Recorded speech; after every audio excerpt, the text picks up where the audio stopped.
Vice President-elect Harris. In the face of unprecedented obstacles, a record number of Americans voted, proving once again that democracy beats deep in the heart of America. With the campaign over, it's time to put the anger and the harsh rhetoric behind us and come together as a nation. It's time for America to unite and to heal.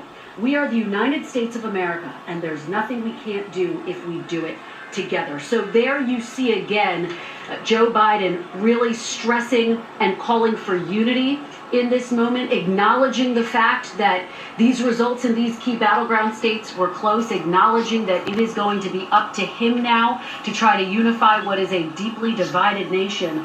In terms of the reaction that we're getting from President Trump, I think it bears reminding people and underscoring something that you said, Savannah, which is that this was not a surprise to the Biden campaign. They were prepared for this type of reaction from President Trump. In fact, they put out a statement yesterday, if I could just read that to remind people what their posture is.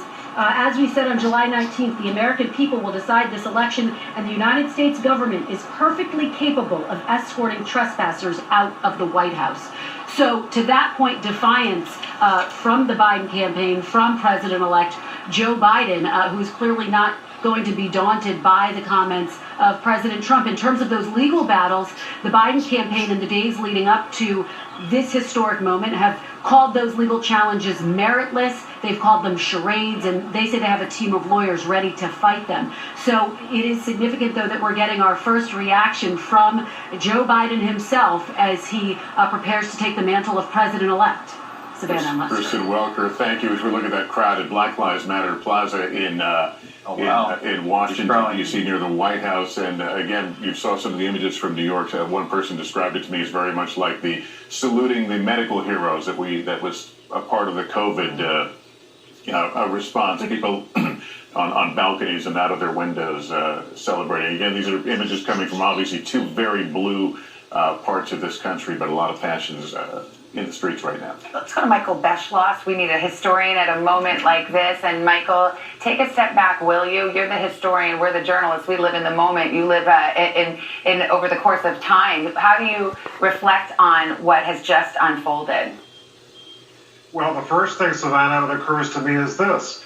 Philadelphia spoke in 1787. We got a constitution and a country. Philadelphia spoke in of the United States, and you see some of the reaction there. I want to bring in, if I can, David Plouffe into the conversation, who was campaign manager for President Obama.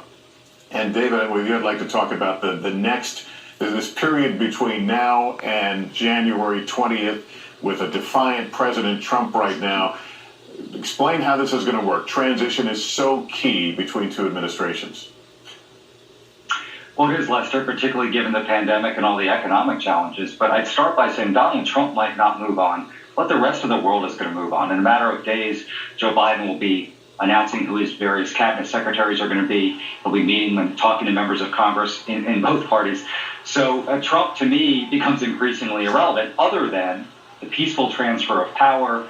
A sitting president, an incoming president working carefully on transition has always been a hallmark of our democracy. So that's what concerns me. It doesn't concern me the statements he's going to make, or is there some legal route here for Trump to undermine that? We know that's not the case. But we need, members of his administration to work cooperatively with the incoming Biden administration. But listen, the world's going to look very different really in a matter of days. Again, as he says, here's who my Secretary of Treasury is going to be, my Health Secretary, my Attorney General.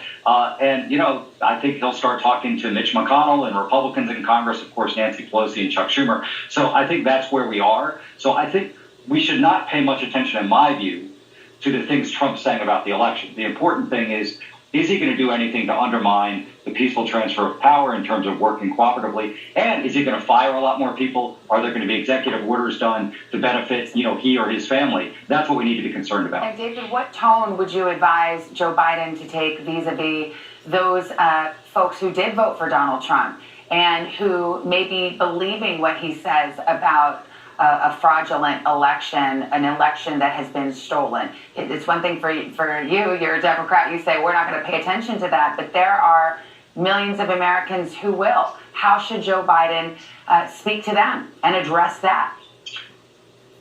Well, my sense, Savannah, is you're going to have everybody from Senate Republicans to Republican governors to even folks on Fox News saying the election's over. Just to go back to the math Chuck Todd was at, this is not a close election historically.